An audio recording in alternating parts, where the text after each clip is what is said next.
আসসালামু আলাইকুম সুপ্রিয় শিক্ষার্থীরা, আশা করছি সকলে সুস্থ আছো এবং নিরাপদে আছো। আমিও তোমাদের দোয়ায় ভালো আছি, আলহামদুলিল্লাহ। আজকের ক্লাসে তোমাদের সবাইকে স্বাগত।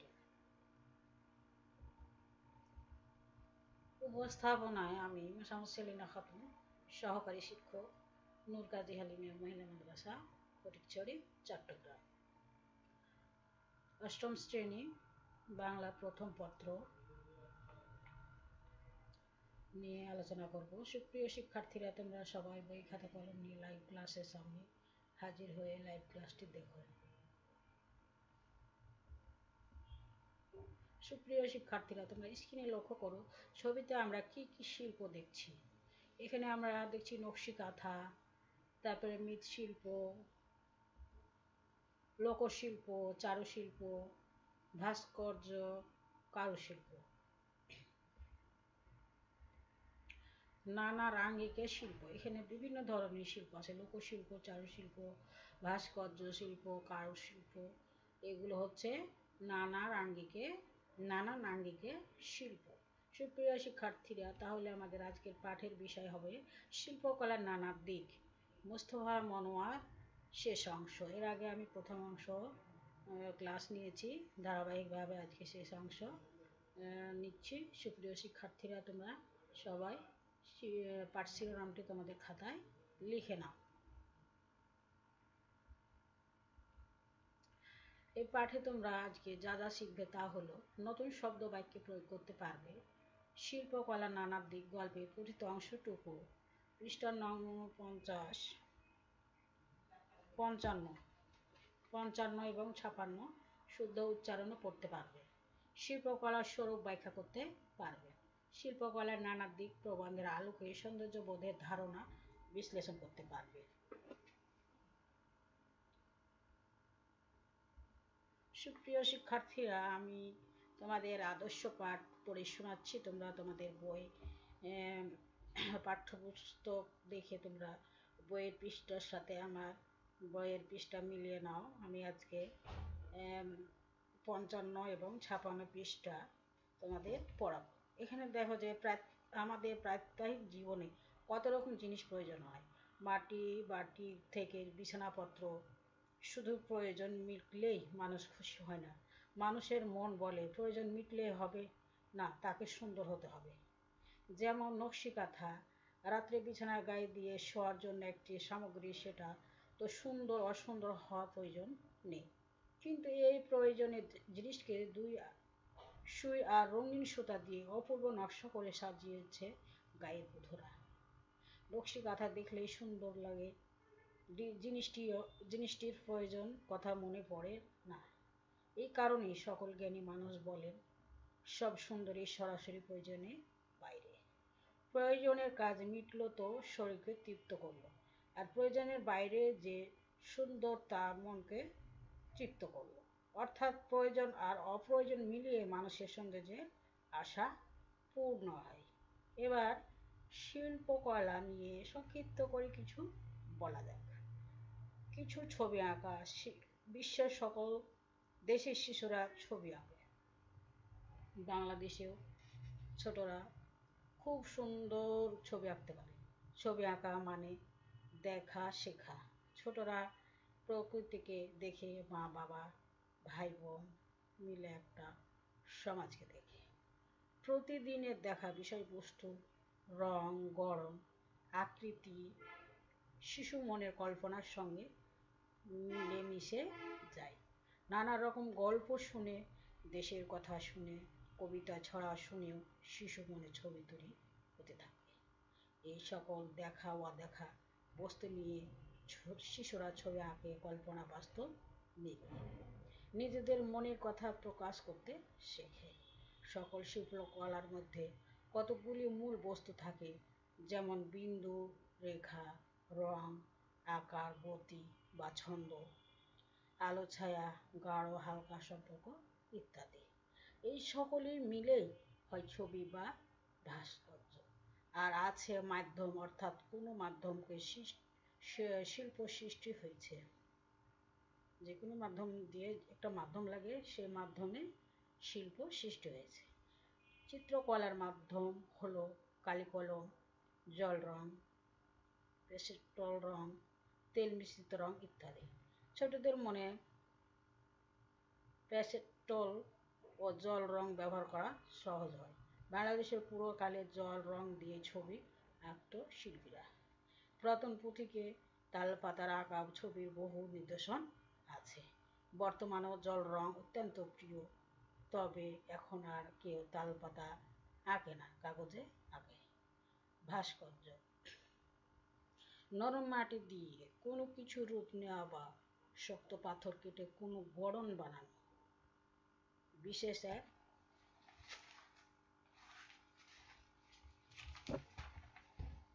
ধরনের ছাঁচ বানিয়ে গলিত মেটাল ঢেলে গড়ন বানানো, এই ধরনের কার্যকে বলে ভাস্কর্য। আমাদের দেশে পোড়ামাটির ভাস্কর্য খুবই প্রসিদ্ধ ছিল। আমাদের সংস্কৃতি বা কালচার গড়ে ওঠে নানান শিল্পকলার কারুকাজ দিয়ে। সকল শিল্পীর একটি দায়িত্ব আছে দেশের ঐতিহ্যকে শ্রদ্ধা করা।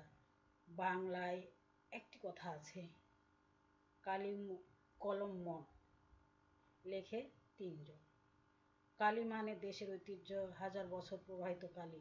কলম হলো শিল্প সৃষ্টির বর্তমান সরঞ্জাম, আর মন হলো বর্তমান যুগের সঙ্গে ঐতিহ্যের মিল করে নিজেকে প্রকাশ করা মন। একটি দেশকে জানা যায়, দেশের মানুষকে জানা যায় তার শিল্পকলা চর্চা ধারা দেখে। শিল্পকলা চর্চা সকলের জন্য অপরিহার্য। সুপ্রিয় শিক্ষার্থীরা, আমি এতক্ষণ আদর্শ পাঠ পড়লাম, এখন তোমরা নিজেরাই সরব পাঠ্যটি পড়ে। সুপ্রিয় শিক্ষার্থীরা, আশা করছি তোমরা সবাই নিজে নিজে পাঠটি পড়বে। সুপ্রিয় শিক্ষার্থীরা, এখন আমরা নতুন শব্দ ও বাক্য গঠন দেখব। নতুন শব্দ ও বাক্য গঠন। ভুবন। ভুবন অর্থ পৃথিবী, জগৎ, ভূমণ্ডল। শিল্পকলা অর্থ চিত্রকলা, ভাস্কর্য, নাচ, গান প্রভৃতি এর অন্তর্ভুক্ত। পুরাকাল অর্থ প্রাচীনকাল, অনেক আগেকার সময়। গুহা মানুষ অর্থ প্রাচীনকালে গুহায় বসবাসকারী মানুষ। ভাস্কর্য অর্থ পাথর খোদাই করে বা মাটি দিয়ে আকার বা গড়ন নির্মাণের কাজ। স্থাপত্য। স্থাপত্য অর্থ গৃহ বা ভবনাদি নির্মাণের কাজ। নকশিকাঁথা। নকশিকাঁথা অর্থ হচ্ছে সুন্দর নকশা সৃষ্টি করে তৈরি কাঁথা।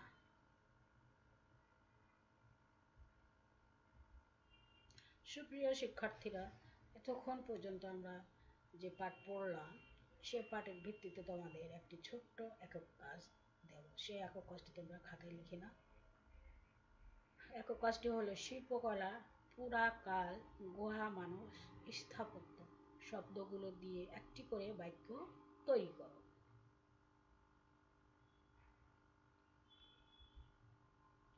সুপ্রিয় শিক্ষার্থীরা, দেখো যে আনন্দ।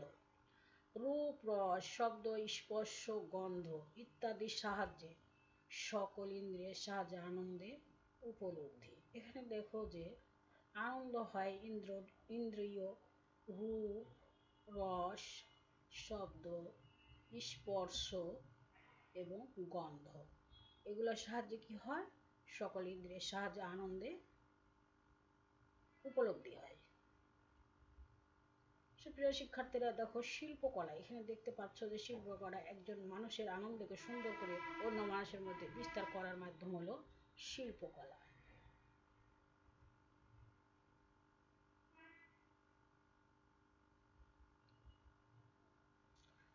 ফুল যেমন একই বিন্দু থেকে সকল পাপড়ি বিন্দুর চারিদিকে ছড়িয়ে দিয়ে পরিস্ফুটিত হয়, মানুষও তার ভিন্ন রকম সৃষ্টি।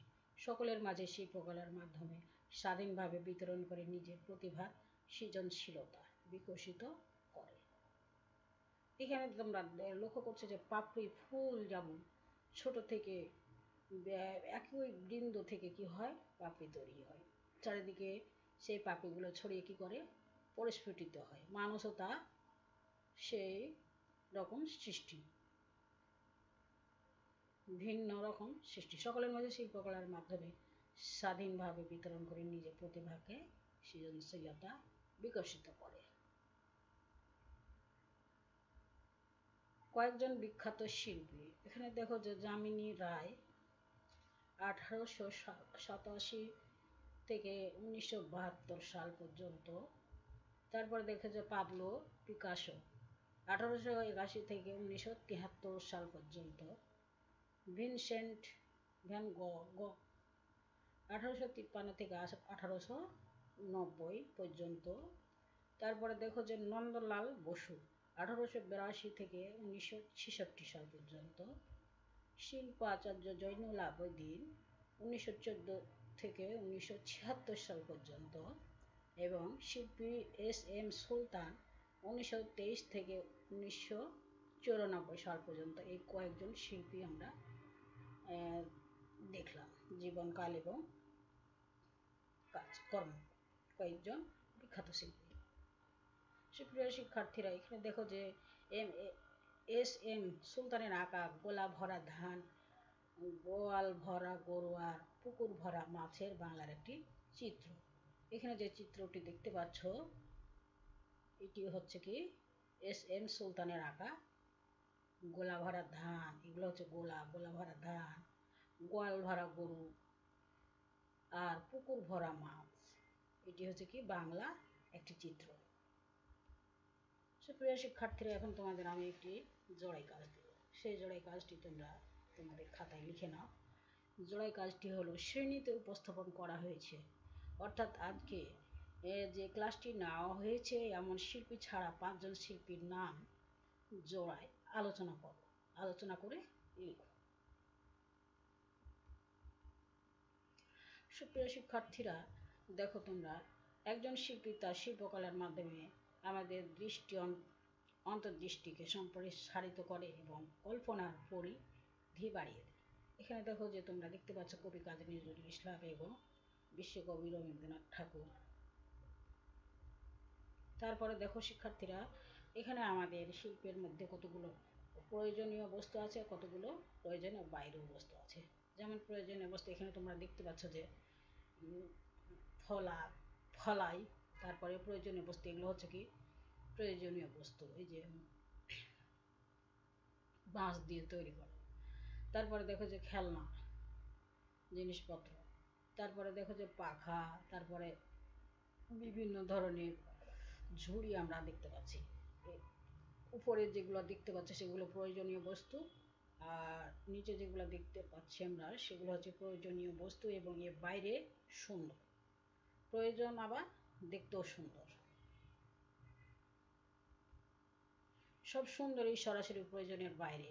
প্রয়োজনের কাজ মিটলো তো শরীরকে তৃপ্ত করলো, আর প্রয়োজনের বাইরে যে সুন্দর তা মনকে তৃপ্তি করলো। শিক্ষার্থীরা, এখানে দেখো যে শিল্প চর্চার ধারা দেখে একটি দেশকে জানা, দেশের মানুষকে জানা এবং দেশের ঐতিহ্যকে জানা যায়। এখানে দেখো যে পালকিতে কি হচ্ছে, বিয়ে বউ নিয়ে যাচ্ছে। হ্যাঁ, এটা হচ্ছে কি, এটি হচ্ছে দেশের ঐতিহ্য জানা যাচ্ছে যে আগের যুগের মানুষ তারা কি করতো, পালকিতে করে বউ নিয়ে যেত। শিক্ষার্থীরা দেখো সৌন্দর্যবোধ, ছেলে বুড়ো সব মানুষের মনেই সৌন্দর্যবোধ থাকে, যা একজন মানুষের মনে সৃজনশীলতা সৃষ্টি করে এবং মানুষকে পরিশীলিত করে। সৌন্দর্যবোধ থেকে কি কি দেখো, ছোট্ট শিশু থেকে শুরু করে বুড়ো সব মানুষেরই কি আছে, সৌন্দর্য আছে, যা একজন মানুষের মনে সৃজনশীলতা সৃষ্টি করে এবং মানুষকে কি করে, পরিশীলিত করে। সৌন্দর্যবোধ দেখো প্রতিটি মানুষের মনে সুপ্ত সৌন্দর্যবোধ বিভিন্ন শিল্পকর্মের মাধ্যমে বিকশিত করা সম্ভব। দেখো যে এখানে কিভাবে তারা, তাদের শিল্পকর্মকে সৌন্দর্যবোধ দিয়ে কি করছে, শিল্পকর্মের মাধ্যমে বিকশিত করছে। এটা কিন্তু মানুষের দ্বারাই সম্ভব। সুপ্রিয় শিক্ষার্থীরা, এখন তোমাদের দলগত কাজ দেবো, সেই দলগত কাজটি তোমরা খাতায় লিখে নাও। দলগত কাজটি হলো সৌন্দর্যবোধ থেকে শিল্পকলার সৃষ্টি। সৌন্দর্যবোধ থেকে শিল্পকলার সৃষ্টি বিষয়টি তাৎপর্য দলে আলোচনা করে খাতায় লিখবে। এখন তোমাদের প্রতিষ্ঠান বর্গ, যখন এজন্য তোমাদের খাতায় লিখবে বলছি। সুপ্রিয় শিক্ষার্থীরা, আজকে আমি নানা রকম শিল্পকলার নানা দিক গদ্যাংশ শেষ অংশ নিয়ে আলোচনা করলাম। সে আলোচনা থেকে তোমরা কতটুকু শিখলে এবং মনে রাখতে পারলে, সেই জন্য তোমাদের ছোট ছোট প্রশ্নের মাধ্যমে মূল্যায়ন করব। মূল্যায়ন ১, সব সুন্দরের সৃষ্টি রূপের নাম। ক, স্বাধীনতা। খ, আনুষ্ঠানিকতা। গ, প্রফুল্লতা। ঘ, উদারতা। কোনটা হবে বলতো শিক্ষার্থীরা?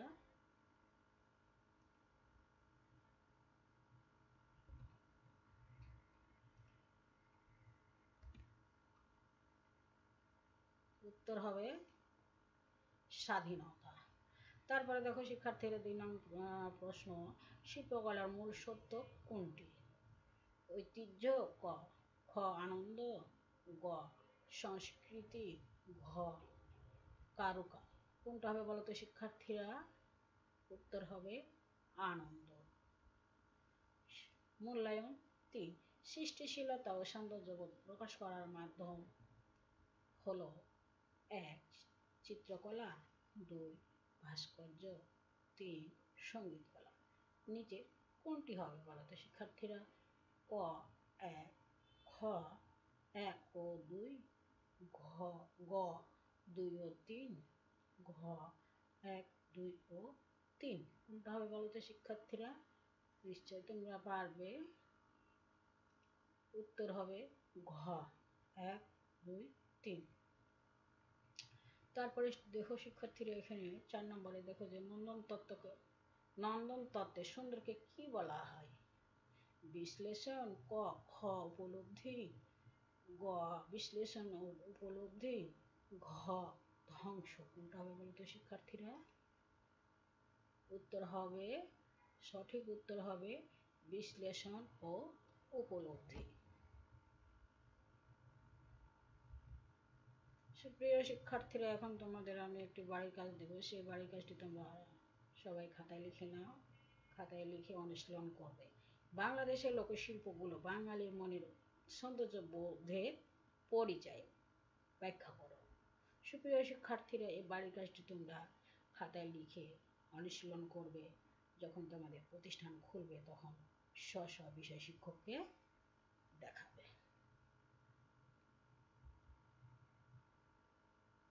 সুপ্রিয় শিক্ষার্থীবৃন্দ, তোমাদের অনেক অনেক ধন্যবাদ জানিয়ে আমি আজকে ক্লাস এখানে শেষ করছি।